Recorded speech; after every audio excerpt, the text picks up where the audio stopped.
for a new episode. Know you probably waiting, plant a seed in your brain, let me pollinate it. And I'm not like the rest, I don't do the faking. You are now tuned into Bro Conversations. Yo, hey. The lighting is amazing here. I don't know what it is today. I don't know what the fuck it is. But hey, welcome back to another very fucking special episode of Broke Conversations. I'm your host, OG Odie, the host of the world's most poverty-stricken podcast. And if you cannot see, if you're not watching on YouTube, you need to be like, comment, subscribe, all that other good shit. I got my nigga Ben, and I got my nigga Mo up in this bitch yet again. He's sober this time now. He's sober this time. It's gonna be a little bit more copacetic episode. But we got it. No cap, like I always say. Hope y'all doing good, feeling good out there. Got something to smoke on, got something to sip on. We do and we will just momentarily. Anyway, we about to jump right into the actually, but before we jump right into the first topic, how y'all been doing? What's been new in y'all life that y'all feel like y'all should share to the people? Shit, man, I just applied for my fucking associate's degree. It ain't the biggest shit, but like we keeping it moving. We gonna have them racks coming in here pretty soon. You know what I mean? Baby steps. Congratulations. You gotta crawl before you walk. No cap. You got that's what's up. That's awesome. But I remember didn't you say you had something to say about a customer or some shit? Go ahead and get it off your chest before we get into the album review, bro. Go ahead and get it off your chest. Dude, this guy came in talking about some kudzu growing towards our property and towards his property because he's my neighbor. What's kudzu? Kudzu is a plant that kills all other plants. A weed? It's like a weed? It's like a weed, yeah. Mm-hmm. It grows really fast, though. That's the thing. If I'm right, it's the most invasive weed in all of North America. Yeah. Oh. And so what happened was the house that's behind my house directly, that's where the kudzu started growing. Yeah. And it reached over to our property, and, you know, we don't give a shit. But, like, it went over from our property to his, and then he said it was our fault. But we've been trying to kill it for so long. It's not like we didn't do anything about it, but it just keeps growing back. So, to that person, I hope you find inner peace, and I hope your mother's doing well. Oh, really? That's so sweet. Really? Okay. No, yeah, because he said that his old mother was saying that, you know, she has an apple tree and she doesn't want it to die. And I'm like, okay, well, you know, you came in with so much anger. Fuck that bitch Granny Smith apples. Anyway, fuck that bitch apples. Shit. No cap. But listen, anyway. I didn't say anything, man. I did. OG at me, cancel me, do whatever the fuck you think you can do. Anyway, let's go ahead and jump right into the first topic. First of all, I said this shit last podcast. I feel like this year, man, it feels like 2016, 2014 vibes. Yeah. Everybody is dropping most of the shit I've been listening to and I've been hearing. I've been giving hella album reviews. I did like 2 or 3 these past few episodes. I ain't even doing no fucking news or whatever or other shit. But I feel like, man, the energy of the culture and the energy of music and the game right now, it's at a place that it hasn't been in a while. And I feel like COVID really helped me really appreciate my favorite artist motherfucking dropping. You know what I'm saying? Drake is supposed to drop, and he probably is in October and shit like that. There's a whole lot of people, the baby gearing up to drop. I'm ready for it. All the album reviews. Feel that. Oh my God. I'm ready for it, man. For sure. I'm ready for it. I'm feeling the mixtape vibes coming in, kind of like that 2014. Like everything feels like it's dropping like this hot new mixtape or something. You know what I mean? Yeah. Nothing's dropping out like it's just some plain album. It feels like it's releasing, you know what I mean? A lot of artists, they doing this strategic shit, and lately, especially what I've been seeing from my favorite artists is they drop a single, drop another single, maybe even drop another single. You know what I'm saying? Then the album, like literally, whether you independent, I've been seeing all types of artists from big to small using that same exact formula, and I love it. He really gave it like what, like a kind of like a 2 or 3. No, he dropped them like 2 weeks ago, basically, like. Ooh. Tyler, he had 2 songs that he did. He released 2 singles. Like 2 or 3 weeks ago. I remember that specifically because I was on YouTube when around the drop. So yeah, and he did that exact format with this. You know, like I love it, man. I'm glad you go ahead and hint right into it. If you don't know by the motherfucking title of the description, we're doing the album review. Call Me If You Get Lost by Tyler the Creator. You know what I'm saying? Yeah, we about to most definitely get that rocking. But before we do, I want to go ahead and give a shout out to the Red Table Talk because they just secured their first motherfucking first Emmy, not Grammy. You know what I'm saying? That's motherfucking big. Shout out to Will. Shout out to Will. Shout out to all them. You know what I'm saying? Because if you know anything about news and shit, they have been at the forefront of a lot of breaking news, a lot of polygamy talks, a lot of slander and shit like that. So you know, I love when people, especially artists, give us their uncut truth and they don't try to be mysterious and shit. I like that sometimes, but not all artists. Not all artists, but for sure. I love that. But and before we get an album review, let me go ahead and do this shit. First of all, source from CNN.com. If you haven't heard of it, look it up. Derek Chauvin, the former police officer who killed George Floyd on a Minneapolis street last year, was sentenced Friday to 22 and a half years in prison. Chauvin was convicted in April of charges of second-degree unintentional murder and third-degree murder, and also second-degree manslaughter. Under Minnesota's law, Chauvin will have to serve at least 2/3 of his sentence, or 15 years, and he will be eligible for supervised release for the remaining 7.5 years. Chauvin will remain in a restricted housing unit separate from the general pop because they know he'll get pop, and at the Minnesota Correctional Facility Oak Park Heights for the time being. Minnesota Department of Corrections spokesperson Sarah Fitzgerald told CNN.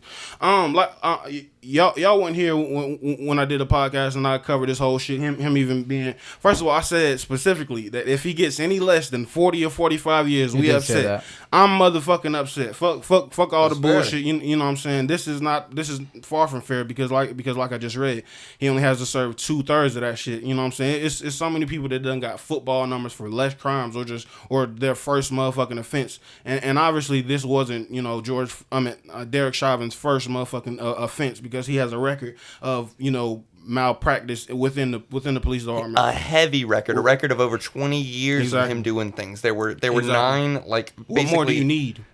I don't even remember what it was. There were 9 convictions against him in 1 year. Exactly. And like I said, I ain't trying to bring the motherfucking energy of the shit. I'm just trying to, I'm just trying to bring it down. But I just want to let the public know, like I said, we upset, and, prayers and condolences go to the Floyd family for sure. I just want to, keep everybody informed. Absolutely. But let's get the energy right back up. We about to jump right into this. Tyler, the Creator, Call Me If You Get Lost album review, and I'm gonna go ahead and start this shit off, man. First of all, I didn't expect him to have anybody hosting it, and out of all people, DJ Drama. I don't know if y'all are familiar with DJ Drama other than this on this project, but I grew up and I used to always listen to mixtapes, like we was talking about 2016, 2014, and even a little bit earlier on mymixtapes.com. He was very ubiquitous for hosting and bringing a lot of artists together and really just being, that glue and really just being something for the motherfucking culture. I love to hear this shit because I think on Dreams and Night, not Dreams and Night, the album that Meek Mill did, Heaven or Hell, that song Heaven or Hell for, I don't remember what it was, but I believe he hosted it.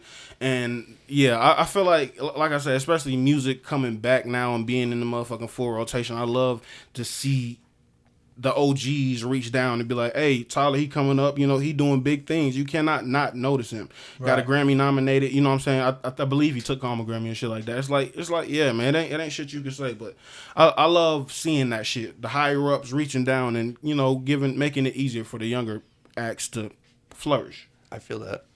Although not when they're industry plants, though. Not when they're not vocal about it. Yeah. I'm cool when they're out there helping them out and they're vocal about it. But there's been a big problem with industry plants, and there's all these groups now that are coming out, especially like this year during Corona, where it's these bands like saying that they're like indie and that they're like like hip with it, and it's like all of it's written by like a fucking team, like an executive team.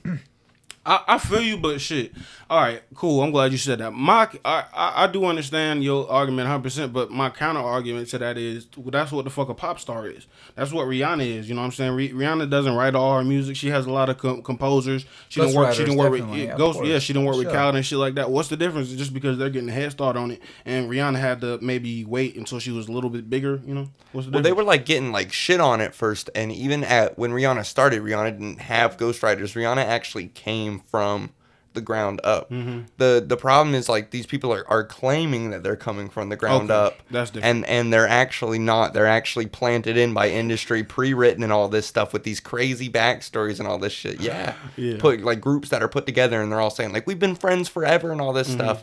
And it's like these 3 people working together who have just been put together like within the past few months. I just like to say that whenever I think about Rihanna, I think about Beyonce and how she came up with the song from Halo. Mm-hmm. Halo blew up, bro. Yeah. That's what made her. Like, that's what...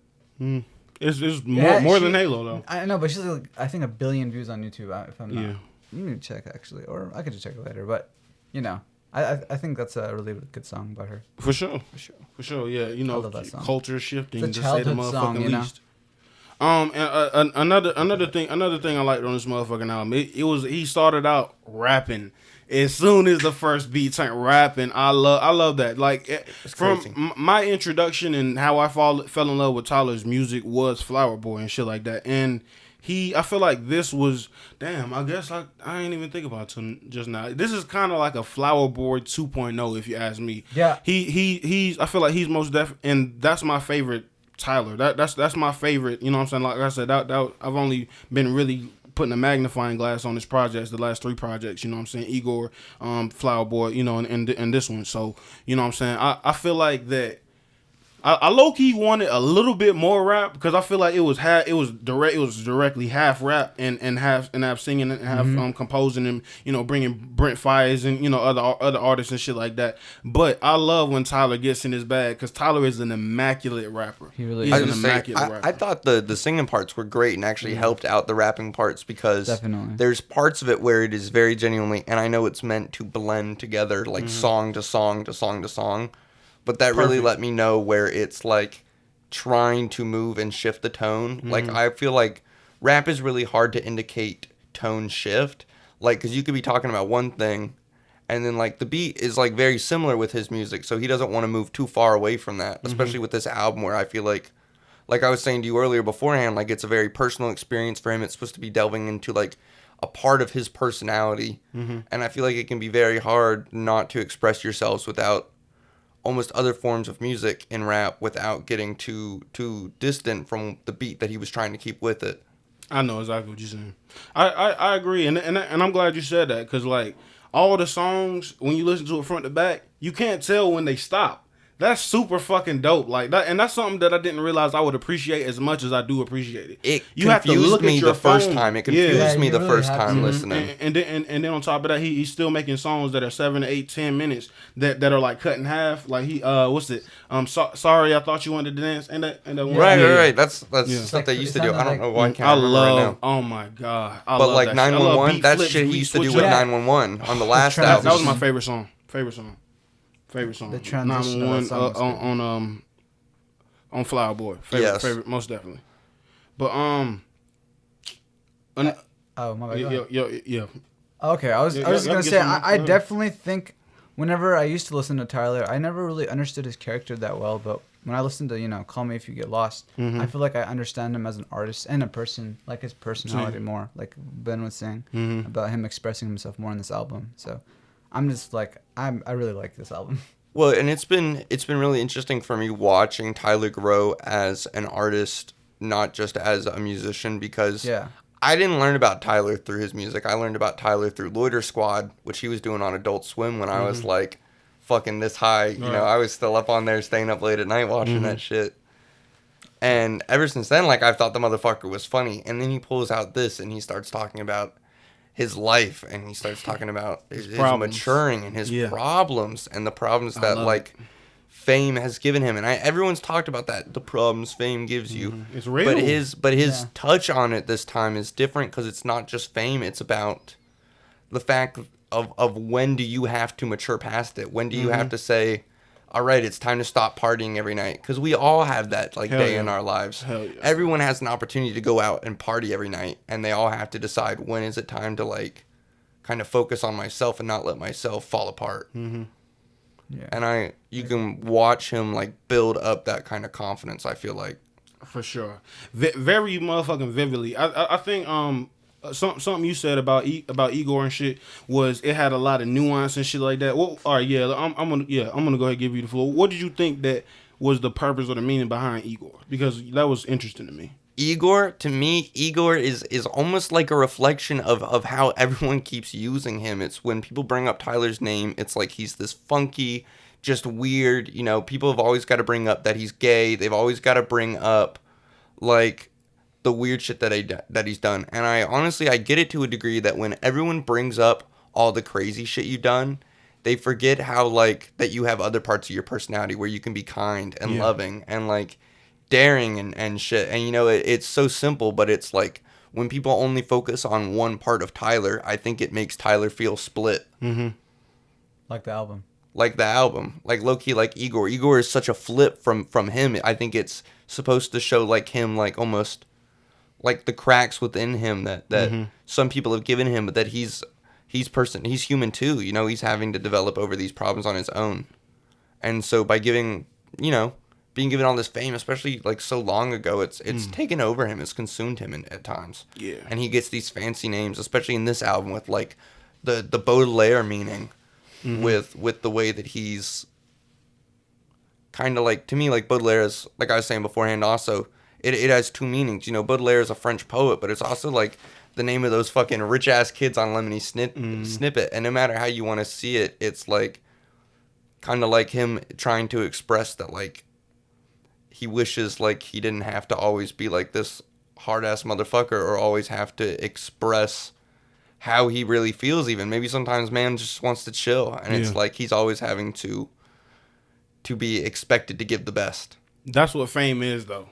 That's the thing, and I'm glad you said that, because you're right. A lot of people, their intro to Tyler wasn't his music. For me, it actually was. I didn't like it at first because I think this girl I was fucking with in high school, she was like, "Hey, you should listen to Cherry Bomb." I didn't really fuck with it too much because I wasn't as open-minded as I was, back in school. I was just listening to what everybody else was listening to. Chief Keef was popping back then and shit like really that. Drill music and shit like that. But yeah, and just to connect that, like a part of that comes with him. He was really popping his shit on this album, talking about how good Golf Wang is doing, how good of a mental space he's in, right. And he said at least 2 times that his passport is his most valuable asset. That's his most valuable thing, and like that just speaks volumes to me. Like an artist cannot do any wrong when I don't give a fuck if you're living a life that I don't even condone. If as long as you're telling the truth about it and you're being open to the people that you should be open to, which is your fans, because of course the blogs and shit, they're always they need clicks and shit. That's always gonna happen, but that's just the pitfalls. But I feel like this shit was especially a statement, especially with the rap. I think he specifically was doing that to pop his shit, and something. And one of his lines he said was, "Oh, I'm making $1 million a show and shit like that." That's specifically what he said. So it's like I love to hear him bringing. Listening, first of all, listening to the street, listening to what people are doing with your name, and they may slander it or whatever, and responding directly to those people and saying, "Yo, the more you he basically was saying, the more you hate me, the more I will win. Like I've never been scared, I've never been timid." He verbatim said that, so it's like for real. But like, see, and that's like, but I'm also like, with the whole scared thing though, but like when he got, I looked it up because I forgot where he got banned from. Mm-hmm. Like the whole my passport is my most valuable asset. To me that's like a double-edged sword for him. To me that's like a metaphor for he can run away at any moment. You know what I mean? But it's also like the passport is how he gets around, how he does his tours. Tours are how you make the content for the music, how you get the content, how you get to go places and see things, so you know what to write about, what your experiences have meant to you. Traveled. But he's a traveled human being, well traveled. But he got banned from the UK, For what? For like shit he did like with Loiter Squad or something back in the day. Mm-hmm. But like, and it was. Damn, that's a big. It's a lot of like territory right there. You know what I mean? But the world is bigger, like, much bigger than that. It's bigger, so it's also like I feel like his like my passport's my most valuable asset, and he's got these places like banning him and shit like that. I think he holds on to that. Holds on to the fact that he still can't go to the UK. Holds on to the fact that like shit. Like I don't know if he thinks he fucked it up for himself or if he's just pissed because like this is his livelihood, and if things go too far, if people misinterpret his expressions too far, then that'll be it for him. You know. So he might not be scared, but I think there is a sense of fear in the fact of having your platform shut down, of being denied access in the whole territories. I agree. Damn, you thinking real? That's why I fuck with you, man. You think layers past what the fuck I be thinking, and I think intricately. That's crazy. I ain't even trying to. I was just thinking about like he got banned, and I was thinking like shit, but like what a like statement, especially from a man that's been banned from whole ass countries and whatnot. But like like I said, the world is a big motherfucking place. So I do agree. I bet he does feel that sting. I bet it is bittersweet. You know, especially if he is continually. But you know, rich people, they can do anything. Like, absolutely, because he goes on about how he's got home on home. Exactly. The other home. That's my AKA. Yeah. Man, I love. Ooh, that's my favorite type of rap. Like he literally. He gave me everything I want in a motherfucking rapper. He's popping his shit while being emotional. Like, that's hard on your sleeve action. I can't ask for anything more, even if I hated every single song. I love the content. I feel like it speaks truth, and I feel like it also speaks defense mechanism. It speaks know what real I mean? Men cry. Hell yeah. I feel that. But you know how he's saying, like, I don't get scared, I don't get feet. I got home on home. You know, like I got the other home, you know? And it gets to a point where it feels like he's also like feels like a need to defend himself, like you know, like it's like who is he defending himself to? The haters, the bloggers. But the thing about it is, man, we rarely get great artists, especially of that caliber, that. Like, it's only two options, bro. It's either they're disconnected, like Lil Wayne and shit. Lil Wayne, if you ask him about anything, he doesn't know anything. All he knows is himself and his music. And that nigga even forgets some of his music. You know, like I don't know if y'all saw that clip. He was on Jimmy Fallon. He was like, "Yeah, I'm reading my lyrics, so when I do get to perform on this after I do the interview with Fallon, he was saying that I can know what to say because you know he doesn't write down shit. So you know what I'm saying? It comes to it's either that or you." Right, his shit comes straight from the fucking heart. He's got to rehear that shit to be like, damn, that's what I was speaking. Yeah, right, but I'm saying like when you reach that point of an artist, you're either that or you're reading the comments and you're being Tyler. Like it's no in between. Like you're too big. Like everything, you're a giant amongst men at that point. You know. Yeah. So I do understand most definitely what you're saying, and I agree. I agree, but I just love to see that people up there are still human. You still deal with the shit I deal with on a very smaller level, you know. Right. But the same shit, you know, family, you know, before I get too, You're right though. $2,000 wine gets you fucked up just as hard as $10 wine. Like exactly. It's just about how you deal with your next day. It's all about perspective. I like that's hard. I like how you said that. But one thing I'm glad about is I was on the brink. I was thinking that I didn't know what to expect with this album. I thought Tyler was gonna Childish Gambino us and switch up his whole motherfucking shit. But nigga ain't even rapping no more. Nigga just he just doing the soul shit. And which is it's the shit that Childish doing is super dope too. But that's not what I felt like. But let's go back to the conversation. That's not what I fell in love with him. You know, with you know. What I'm saying? I felt a different tone from this. Childish really felt that deep in your heart soul type vibe, and this was like kind of like it was still good, but it's not what we expected. Right. It's not what we expected. Nobody could have saw this coming. It was so different. Super drastic, and I feel like Igor kind of had some of those remnants in there, not fully. But kind of to me, because I really didn't connect with most of the album. I only fuck with like 3 or 4 songs off the whole Igor shit. You know, I fuck with the single and probably 2 or 3 more. I can't name off the top of my head. But yeah though, like I'm super glad that he, like I said, kept the motherfucking line of communication open for the fans, because at the end of the day, that's the only reason why fans complain is because they feel like they're not in your life enough. You know what I'm saying? And they have no right to feel that way, but they're just so emotional. It's weird. Fame is weird, bro. It is weird. It is weird. Like, people that don't know you, you don't owe them shit. Come up and you start expecting shit from you. You don't give it, they get mad all of a sudden. Or they do like what we doing. We review the shit. This is trash. This is, you know what I'm saying? Right. He don't even know us. We're out here speaking on his name right now. Speaking of what we see his personality as. We never met the man, and I'm over here like basically interrogating him. Exactly. I do. I love the man, but I am interrogating the man over here. Because you only want the best from him because you're so deeply connected. Yeah. So it's weird how it works, but it's super dope. Like, just to circle the process of it. Like, one album, literally, it so much shit behind it. So many people getting paid. So many in the backgrounds on good ways and bad ways. You know what I'm saying? When I heard Lil Wayne's part, I was like, Hot Wind Blows. I loved it. You know it what? was good. I was like, I haven't heard something this good One from of my Lil top Wayne in 3. a while, bro. Not to be rude, but I was like, this is fucking what I've been wanting from other artists, which was weird. It was like Tyler got these other artists up to a level where like he was raising them to like his level almost, where like he has gotten this built up level of self-confidence. He wanted to bring his fellow people up with him. Yes. And I felt that, you know. Hot Wind Blows, like that. If anything, that was probably one of the only, or if not the only feature I expected, because he did his motherfucking thing with drop. Both of them did their thing with dropping seeds. Oh my god! When I heard that, I had to do a double take listen to it, because that was the first song where I felt like it was and I'm not to be like roots of the album. I just felt like that song all of a sudden drastically different switch, and I was loving it. Mm-hmm. Like it just gets like this kind of like funky, maybe not funk, but like.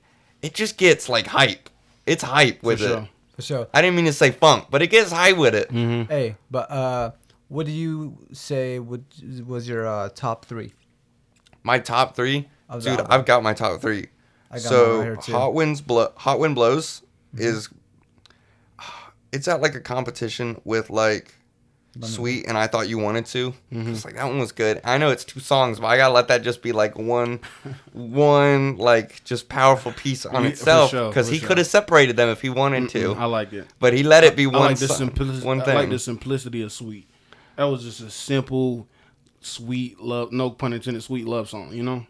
And I feel weird being the white guy, but I like Massa because I liked the way he was. You know what I mean? I'm over here. I'm like, I don't want to say it. No, that's most definitely that's most definitely on my standout list for sure, bro. But the beat was good. Yeah. And then the lyrics, you know, it wasn't just. It was deep. It was deep. Yeah. It wasn't just like. Deep.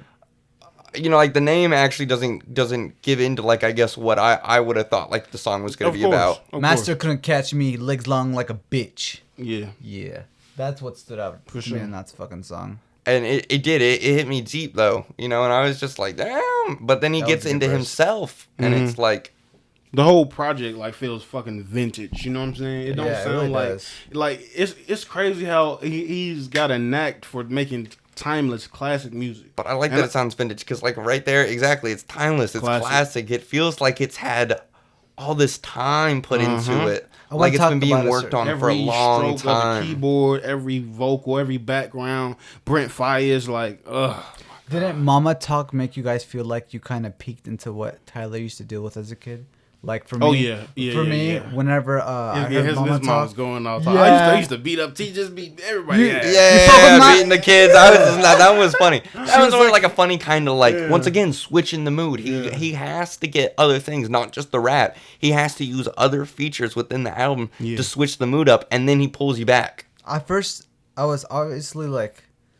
I was so stupid because when I was listening to this song, I was like, "Who's talking right now?" And I looked at the song, and I was like, "Oh, this is Mama Talk. This is his mother." So then I wrote down like what she said, and she was like, "You fuck with my kids, I'll beat up kids over my kids." That's what she said. I'll beat up kids over my kids. Exactly. And then I was like, "Shit!" And then Tyler, and then saying to tell the mama to come and all that. But the mom was like Tyler's mom was like saying that Tyler would be like, "Get him!" And the sister would be crying, "No." Yeah, exactly. It's so sweet. I just thought it was really cute.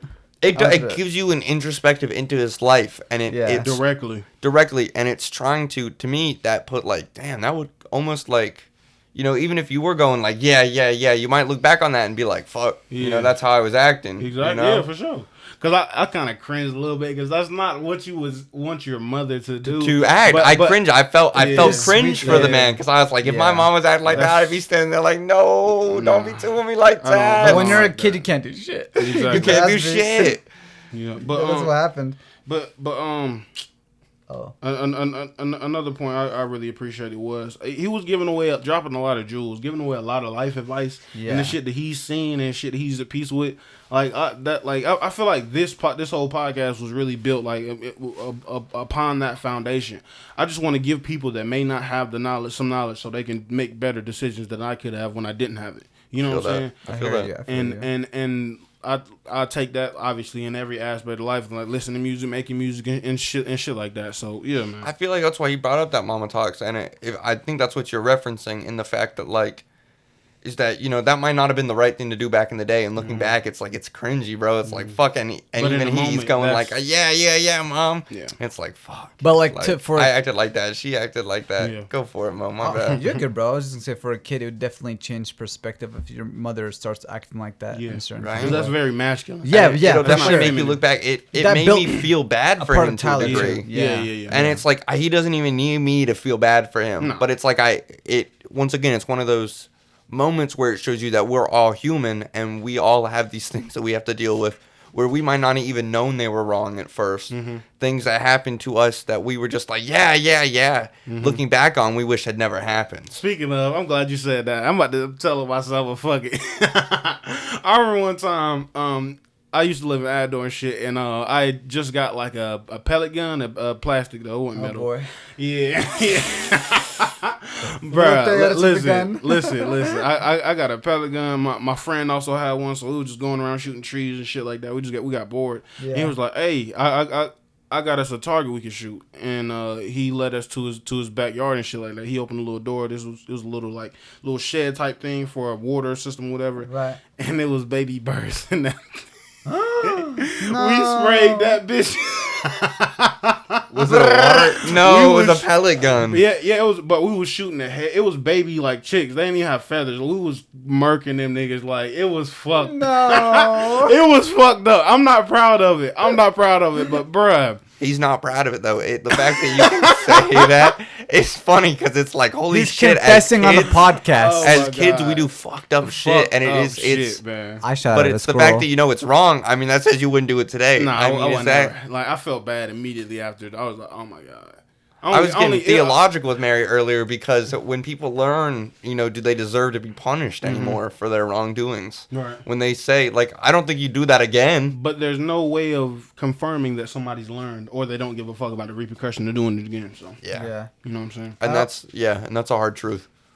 Well, I'd like to say my favorite 3 of the album. It was Lemonhead, definitely, because, I mean... Oh my god, the beginning was like so catchy. I didn't even I should have wrote down that instead of what I quoted. I actually quoted, "Might tip a good hoe, but she ain't getting nothing." And that honestly says a lot of these hoes, bro. I mean, no cap. That's the motherfucker. I was just talking to my nigga Josh about Josh about that the other day. Sure. And actually earlier I was like, yeah, man, like these a lot of bitches like.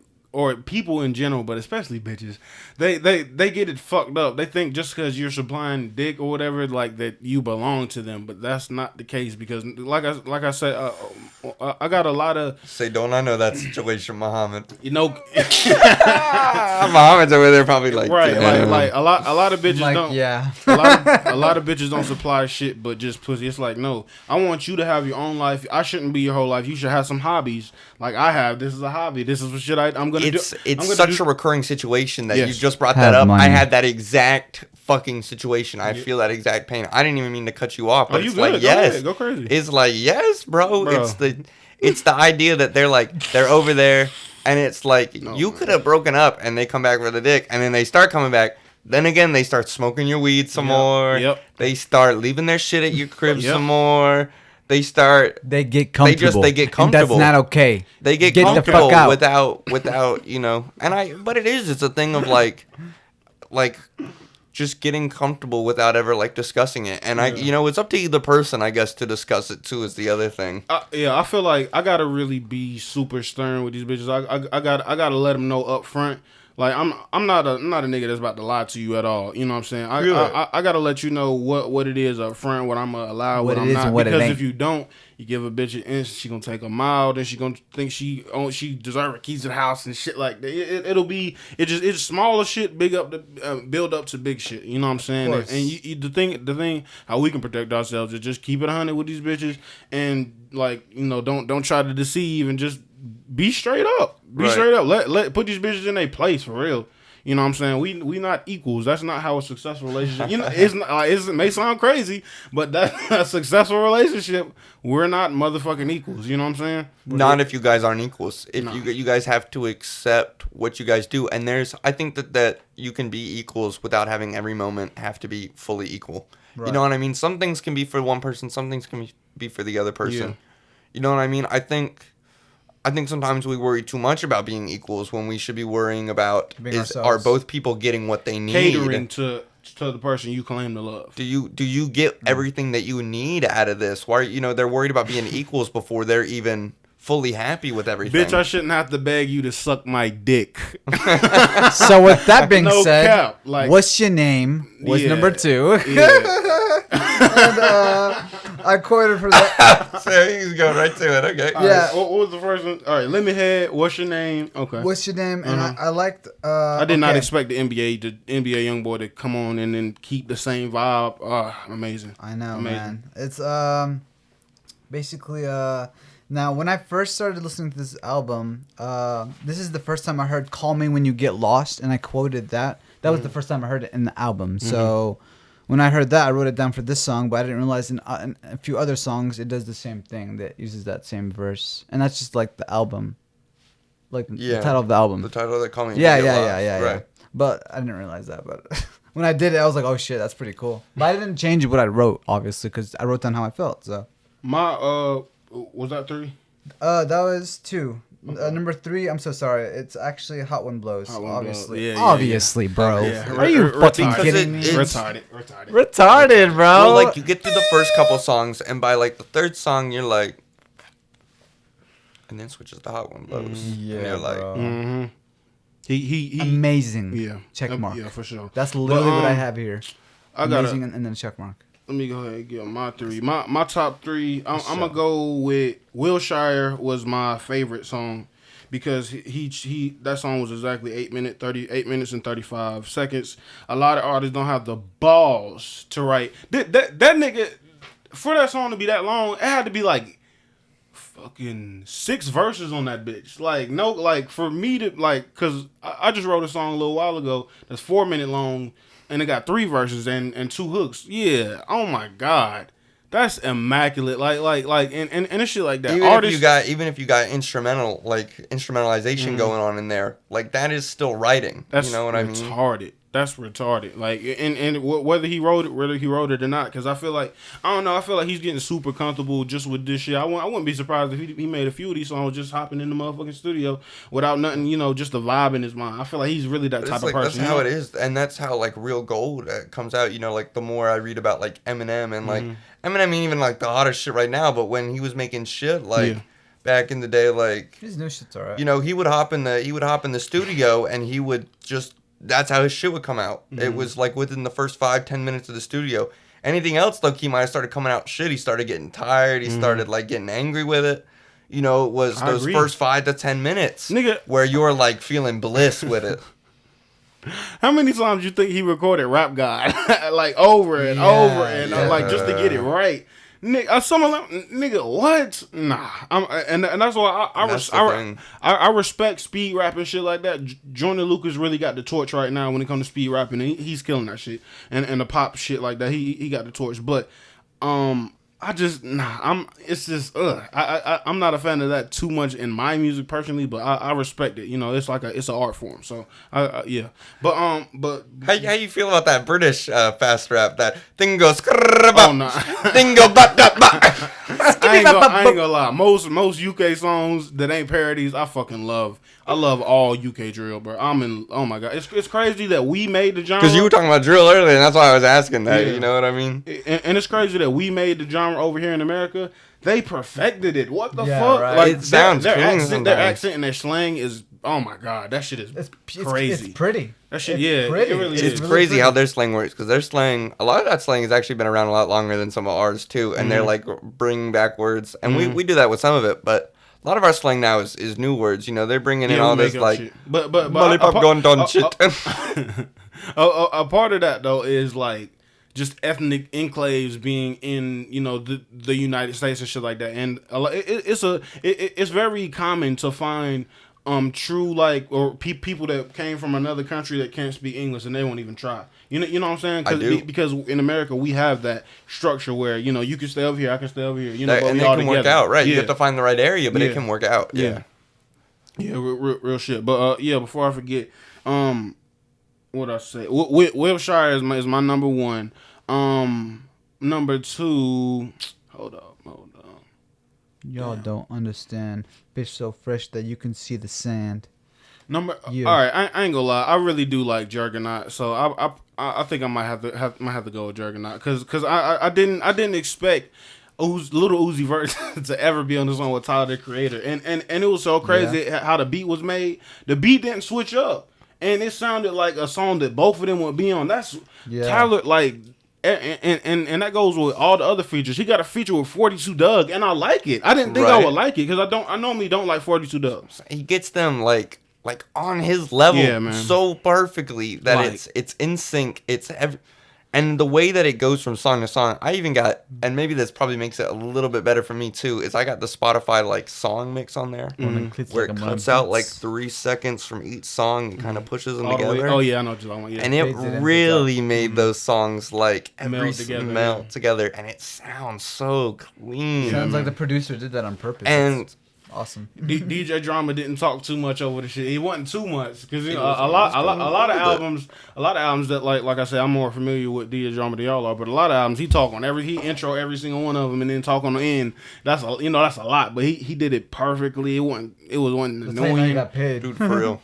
Like it's just like I don't have anything too bad to say about this album, but my standout songs on this bitch are Manifesto featuring Damo Genesis, Sweet / I Thought You Wanted to Dance, Blessed. That wasn't the song, but I just love what he was saying in that shit. He was popping shit, talking about how cool, how good he feels, how complacent he is, just being who he is and shit like that. I got Juggernaut, obviously. I got Wilshire. I got Safari, Hot Wind Blows, What's Your Name? Yeah, Grateful Vibes. That's what I and Massa. Yeah, I fuck with Massa too. That's dope. For Blessed, I put Grateful Vibes. That's what I felt like whenever he was like talking about what he was like happy for. And and like I said, really we seldom get that from the artists that we truly most motherfucking care about. He put down how he felt, like he put that down in the lyrics. No cap, but yeah, like I said, no skips on this motherfucking shit.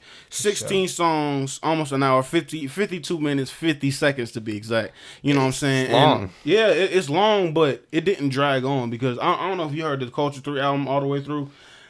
It was an hour and 15 minutes, and honestly, like it starts to drag. Yeah, cause they're not saying much. You know what I'm saying? Like I need a storyline to keep my brain. Otherwise, it's like if I can predict what you about to say, it's not that hard. You know. Any artist that can keep your attention going for an hour is a successful artist. He, for sure, and he did that. Like I said, I ran it back directly after. I enjoyed it. I listened to almost 2 hours of the same. You know what I'm saying? Just over and over, and it was worth it. I didn't get boring. It was switch up the tempo. Then I press shuffle. Oh my god! I don't know if y'all listen to it all the way through playing shuffle. No, I played it straight up. That shit on shuffle, huh? No cap. No, especially I haven't even thought of that. I've been listening to it like I feel just you correctly through. I feel you. But I do that. I do that for the first 2 listens and after that. Through. Yeah. But I'm almost out of topics. The only thing I got left is my ranking. Do y'all have any more thoughts or notes on the album before we get up out here? Shit, I got you. Hell yeah, I do.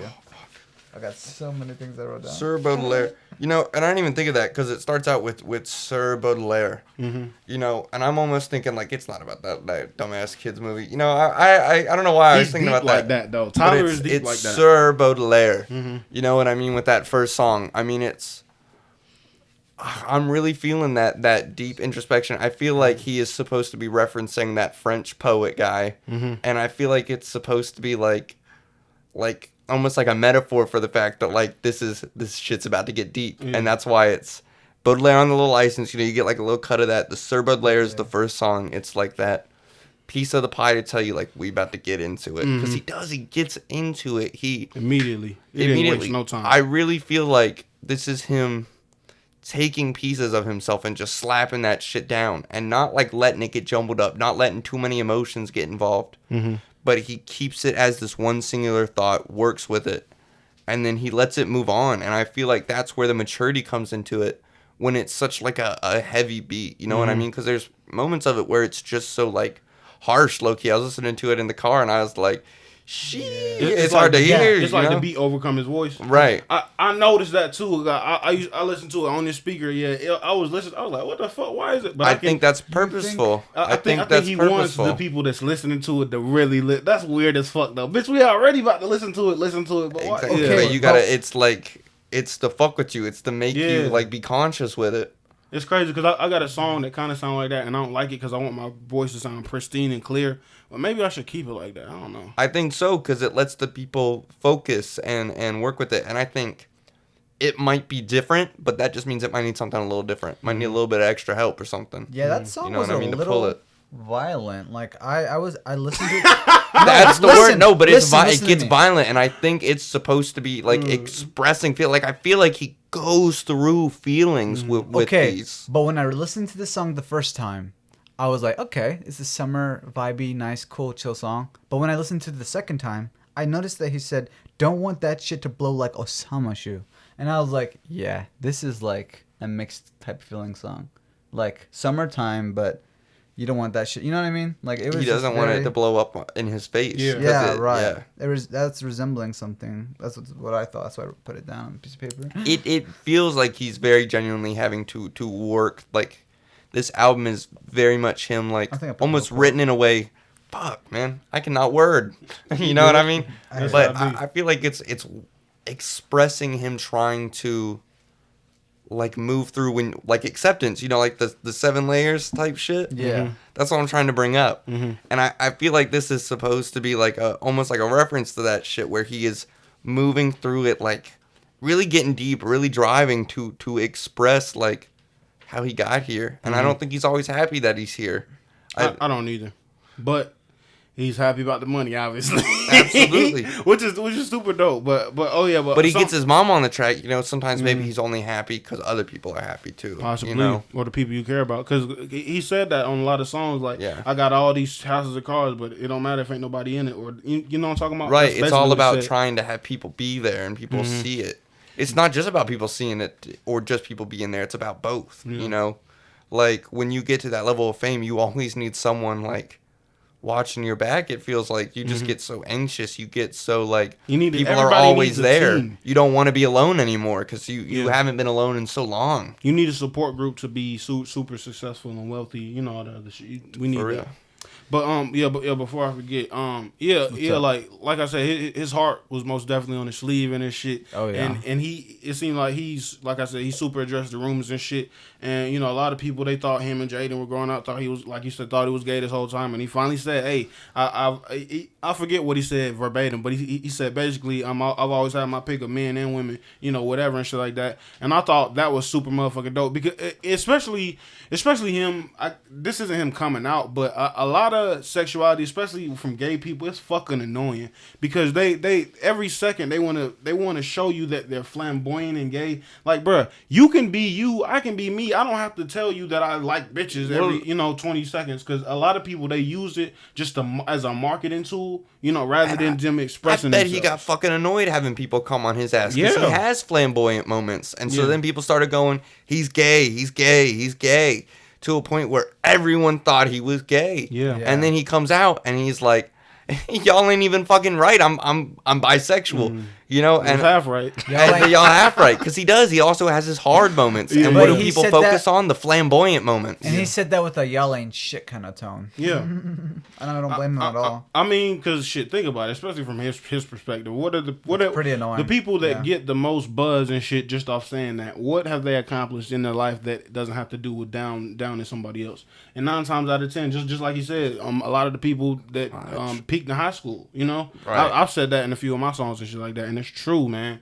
I'm only 21, but it's true. A lot of niggas I've seen it. They've only peaked in high school. Niggas only selling drugs, keep going back to jail, having babies. Like, no, that's not the life. And it's hard to get through it. You know, we're all at like low-key a similar age. He's only 27, 28, you know. I think he's 29. Because he said, I'm only 29, but been focused since 30 my bad. Yeah. Popping his shit.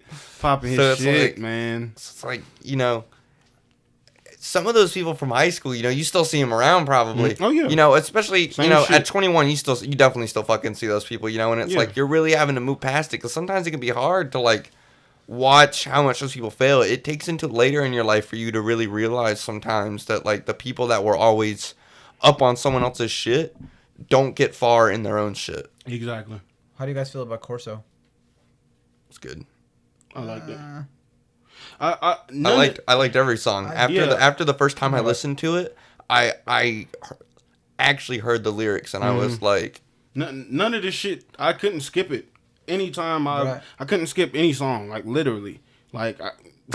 See, because you can get annoyed by a song, but that doesn't mean you don't like it. Because if you can't skip past it, then part of you is like still trying to listen to it. No, yeah, like with Corso, I was trying to listen to it. It's just I was trying to hear the beat with like the lyrics, and it sounded like he was talking really fast. It's another one of those aggressive ones, and it was super jumpy. That's all. It was just really jumpy. I only caught like a few of them bars. That's what I'm saying. He was spitting them out. It's so I like that he's not using the typical. Have y'all ever heard of BFB Pac-Man? BFB the Pac-Man? Yes. Yeah, like you notice how clear his shit is. Like it's his pristine. Right. Like it's crazy to hear him not want to do that. Like not have it sound the clearest. Like because now anyone can do that shit nowadays. So now it's like just worry about what you like. I thought sounding like these microphones sounding clear and pristine was the best. I thought that was the highest quality. And it is, unless you're trying to use it for something else. It's like people who get shitty cameras to take kind of like creepy-esque photos or to take very moody photos. We've gotten to a point where like even like the iPhone can look like the best to now where it's like we can use this older stuff to actually better represent a mood than the clearest photo. Because you can take a really clear photo of a creepy forest, but maybe if it's like a little blurry, a little like left to the imagination, sometimes it's like actually helps. The same thing with like a blurry microphone when you have to kind of fill in some of the voids with your head, sometimes it's actually prettier than if it was just the clearest. You know what I mean? When you're having to perceive it. I like that. I like how you said that. And people have, using that old tech for new music is so in right now. Having all the old fucking boards and all. And I'm not trying to. I just spent $320 on the fucking mic. No. Not for but getting the old keyboards and hooking up. But people still drop like thousands on that shit because they go get all these old keyboards and they all hook them up and they have to wire their own cords to get all that shit to go from like. And then they've got this whole fucking crazy like Deadmau5. Deadmau5 isn't even that popular anymore. But looking like at his studio back in the day was so impressive, man. I mean, he literally had every type of like keyboard fucking similar instrument. It felt like a button for any fucking sound, man. You needed a sound, man had it probably. Like it was intense. Man had the sounds on deck for sale. That's fire. And you right, because like you said, that probably would be more expensive, more rare to even find, and then even more rare to keep it years and years. It is sometimes because of the upkeep and all that stuff. You're having to get all these parts and stuff stops working. You gotta call a specific nigga that worked in that factory. These guys literally have fucking music equipment people coming in, and it's not just your music equipment guy. I mean, this guy makes probably like half $500,000 a year having to fucking maintain this shit because some of this stuff is like crazy priceless equipment. You can't just trust anyone around it. Exactly. When you see an artist build himself like that with like every piece of instrument that makes him, spread out, it's like it makes everything valuable. His name and his equipment. Yeah. So when you get specific equipment and you actually listen to the sounds that a different brand can make, it puts a sound behind your name, a theme behind just your name. It's not just your voice anymore, but people have it's your property. People have people have like this expectations for what you're gonna sound like, and sometimes that's bad, and sometimes it can be really nice to say that I have my own. This is mine. My own theme, my own like kind of sound that I make. I fuck with that. You're right. This is my area. This is my expertise. You're right. And shit, speaking of that, you know what I'm saying? That made me think of, I was watching a Netflix document series called "What Is Pop" or "This Is Pop" or whatever, and I was watching the episode with T-Pain and shit like that, and they were saying that before T-Pain really took over with the auto tune in the way he did, it was only used like once before in the '80s by somebody that was kind of like Lady Gaga or Madonna type person making that type of music, right? And a lot of people, they say, especially recently, I don't know if y'all been seeing on social media, Usher said T-Pain killed the music game, killed rap music and shit like that just because of auto-tune, and that caused T-Pain to go into a 4-year, that helped cause T-Pain go into a 4-year depression and shit like that, because, Usher is fucking humongous, to hear him say that, and it was to his face too, like on the motherfucking plane, so you know what I'm saying? And some people express themselves in that music. T-Pain's got his live streams now, and I feel like he expresses himself. And, once again, that's another one of those self-confidence building moments. Because now, T-Pain will sit there on that fucking live stream and be like, oh, you don't like the fucking auto-tune? Oh, let me throw away my M. Oh, and his wife starts handing him let me throw this away. We don't need it. Baby, this is shit, right? And it's the funniest fucking shit ever. His wife plays along. He's like, we don't need this anymore. And it's like, that's fire. You know what I mean? He's gotten confidence. It's like, fire. I made fucking awards. I did good. Yeah. And he still does his auto-tune on those live streams. Still raps and makes new music for people live. And he can, like you said, live. He can really fucking sing. He can really sing without it. Vocals. Without it too. Without it, he turns it off to sing for that's people. That's the difference, and that was something that was a big narrative, when I was watching the documentary or whatever. It was like, a lot of people he was really mad at the world because they really thought that he didn't have talent at all. Because even let's say he couldn't sing without it. You still have to, like, was talking about, write the bitch, compose it, say it the right way, this, that, and the third. You know what I'm saying? Dude, like, I have used auto-tune. Yeah. Not just anyone sound good on fucking auto-tune, by the way. It's an art tune. That is a bullshit statement. Auto-tune can make anyone sound good. Exactly. I tried, and as a fucking joke, I was doing that shit on video games. I still sounded retarded as fuck. First off, like, it's not. You have to learn how to work with it. It's like another instrument. And we were just fucking around on I remember that we were fucking around on a voice mod we downloaded on our computers, and we were just talking shit to people while we were playing games. That's funny as fuck. Yeah, good times. It was funny. It was funny, but y'all gotta start streaming. It didn't just make me instantly sound good. Dude, I will. I'm gonna start building my computer soon when I get some more money. There was no instantly I sounded like a beautiful rapper and all that. Exactly. It's like it's just auto-tune. Like you gotta work with it. Yes, but that's the thing. The public, most people in the world that have heard music, they haven't tried to even use the software, so they wouldn't know nothing about it. True. So that's the whole thing. And like I said, this shit's hard to get going. Even I know that they haven't. Yeah. People want to put in minimal effort and then complain. No cap. But yeah. Before we, like I said, before we give our ranking of the shit, y'all got any last notes on the album, or y'all straight?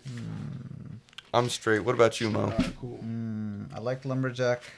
Lumberjack was cool. Lumberjack was cool. I would say I put a mood. I wouldn't make that wouldn't make that the single. It was cool. No, definitely not. He shouldn't have made that the single. Yeah. I saw people loving on that too, and I was just I like it, but it's just not peak Tyler. We heard peak Tyler in a whole lot of other songs. Howlin' Blows, a whole lot of other shit. His features really I didn't expect those peak moments. I didn't know what to hear. Yeah, I didn't know what to hear. And Pharrell, like I said, Pharrell killed them niggas. Like Pharrell verse, he was and it's so crazy. For me to be in love with hip hop as much as I am, this is hip hop platform. I did not know Pharrell could rap for real, like rap like lyrically. That's crazy. I feel that. I didn't fucking know that. Especially when you and Mo are kind of the people that got me on this whole rap genre, like originally, like low key. And Flower Boys is where I started with Tyler's music. Same. And it's like... Me too. It's insane watching how good, like... That's how I found Tyler. Just barely rap can be now. Like, it's weird to call it rap sometimes because it's like singing, half rap, half this, all this stuff. You know what I mean? That's the popular word right now, bro. Alternative. If you ain't sounding like the niggas back in the day, it's alternative. If you using 2021 drums, it's alternative, bro. Like everybody using electronic drums, everybody.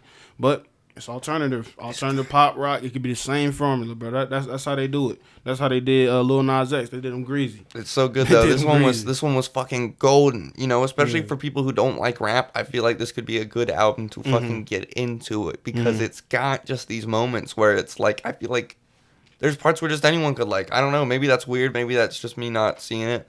But as someone who hasn't listened to rap forever, I feel like I can say that as like, yo, I don't have a lot of experience, and I feel like a lot of other people without experience could really get into this just easy, clean. Easy. Because, like, the songs, they aren't, like you were saying, they aren't one sound. They meld into 3 different, like, this song, this part may be breakdown, you know what I'm saying? Some other shit. So it's not, like you said, I think it'll be hard for anybody to not like every single song all the way through, because you got to like this stanza or this part, you know, this hook, you know what I'm saying? And yeah. But yeah, though, we done said everything. Only thing left to do is motherfucking get these motherfucking reviews. I'm gonna go first. 10 out of 10, nigga. 10 out of 10, perfect. I cannot ask for anything more from Tyler, the Creator. I cannot ask for anything more of this nigga. He gave me he checked off every single one of my Really, boxes. Everything? Every single one. Damn. I'm not saying that's a bold statement. That's a bold statement. Yeah. I can't say it wasn't good. I can't say I didn't love it. I don't know if it's a 10 out of 10 for me. What would you say? You want to go next, Mo? Yeah, go ahead, Mo. I would say 7.5 out of a 10. Nah, fuck the 0.5. Solid. It's a little low for me too. 7 out of 10, definitely. All right, cool. Most definitely. I really liked a lot of the songs in the album. Mm-hmm. You know, Corso, I'm gonna give it another listen because I really want to listen to the lyrics a lot more, and I did. I tried to. It's just damn so quick. You know? So what would Tyler have to do to make it a 10 in your eyes? I can't shit on the man though, because he put in so much work. Because would you give Flower Boy a higher rating? Like, would you give his past works or any of them? Like, has he done better work to you? He has. This is I like this album the most out of his other ones because it really gets me to it gets you to know what he likes, what he's into, his understanding, his past. It's multiple things that I like about it. It's just, I don't know. I feel like some of the songs I kind of I wasn't able to keep up, and I was just kind of really having to listen. I see. But I feel that. I loved it. Definitely loved it. So you think that was the only flaw in the album? That's the only thing. It's just like I wouldn't even call it a flaw. I think that's a big mind. That's a big negative 3-point deduction for that. Oh, no cap. I mean, yeah. If I can't listen to the song, if I can't understand exactly what he's saying at the moment, it's like, damn, fuck, I have to go back and listen. That's why you like the artists that you like and shit. That's you know, we'll be bumping the baby heavy. You can hear every single syllable. I feel and that's another thing. I got too into other rappers, and I don't. And Tyler, he's a mix of things. He's not just a rapper. He's just an artist. He's just like all around a great artist. And I think that's what builds his personality the best. Mm-hmm. So stop beating around the bush, nigga. Yeah. What is it? What you think out of 10? You're right. I give it an 8 out of 10. I'm changing my shit. Okay. See, I was over here, and I was 3 is harsh. Beating around the bush with an 8 or 9 out of 10, and I can't give it a 10 out of 10 just because Flower Boy is my favorite piece. Like, sorry. I agree. Flower Boy is my favorite piece, and so because of that, I'm hurting to give it a 10 out of 10 when Flower Boy feels more like a 10 out of 10 to me, and it's because it gets aggressive, it gets angry, and there are moments where I feel like they needed to lower that music down. Like, I want to hear Tyler's voice. I like hearing Tyler's voice. His voice is pretty. It's we don't always get a man's voice that is beautiful, that is hitting that popular mainstream, other than like fucking Weeknd. You give me Weeknd or something, Yeah, true. But or Drake is pretty, and yeah. Daniel Caesar is good, but like. Tyler has just this voice to me, and I want to hear it. I don't want him to shove it down with beats. I don't want him to, with beats. Yeah. With beats, especially if maybe he didn't make them, maybe he did, and maybe that's my bad because I don't know if he made all of them. I don't think he did. I think some of that is produced for him. Mm-hmm. Oh yeah, I agree with that. Right. Some of it, yeah. And so it's like I want to hear that voice, and not to mention Flower Boy. I just feel like he does this vocalization with like his high notes that I wasn't necessarily feeling as much from this. I felt like it was more closed in, a tighter circle, this kind of. So I got to hit it with the 8 out of 10. Okay. That's solid. Glad solid 8 out of 10. 8 out of 10. But I'm over here rustling, like, not to give it a 9 out of 10, though. Yeah. Because, like, I'm really, like... Is that the only critique you have of the whole album, though, so far? The only critique is the aggressiveness and the fact that he does not reach towards more like higher notes and stuff like that. His singing is good. I would have liked just like one good his singing voice song, and you would have had that 9 out of 10, 10 out of 10, from me. Like an opera song. Like his opera song. You know, like when he gets in there with that. It's beautiful. Or like Flower Boy has like the da, da, da, like he made his own voice be the beats in there at times too. And I love that. And I would have loved to see a little bit more creativity with using his voice as beats at times. And so that's why I'm going to give it the 8 out of 10, not the 9 out of 10 even. Because it's a couple things for me. I respect that. I respect that. But I'm just saying, for me personally, I do. I feel you. But just me personally, yeah, like it's crazy to hear you say that. You were saying you think that to Mo, we asked him, do you think this is the best project he's ever made? I ain't gonna lie, I'm more emotionally connected to Flower Boy, but I didn't know that I was gonna get this, and this is exactly where I want him to go when we talking about evolution of sound and shit like that. But I still like I feel like he still kept those Flower Boy roots and shit like that. And that's fair, because for him to maybe be in a good mental state, he has to be here with his music too. Is the other thing. And damn, I guess the more y'all say it, I guess that was a very big difference when we're speaking of Flower Boy versus this one. Yeah. So the high notes. The high notes and the clarity of the shit. Like, damn, yeah. I guess that would significantly, obviously, you know, as y'all said, significantly affect y'all scores. But to me, I don't know. It just sound. I'm gonna use the point. I'm gonna use the point that you said earlier. You was like, sometimes you need to see something with clear eyes, but it's blurry, so you can, you know, shift your perspective. So I'm gonna specifically go back to this album to listen to songs like Corso, you know, or even look up the lyrics on Google. I agree though, because I feel like it was used at times for expression. I just also feel like maybe at times it was used too much, you know, like Muhammad said, if you can only hear 4 fucking lyrics or like 4 fucking lines on a song, that's a problem. Maybe that's a problem. You know what I mean? But I also, because I love to get invested into the beat, into the rhythm, into the, you know, the tempo of the song. I want to know what's the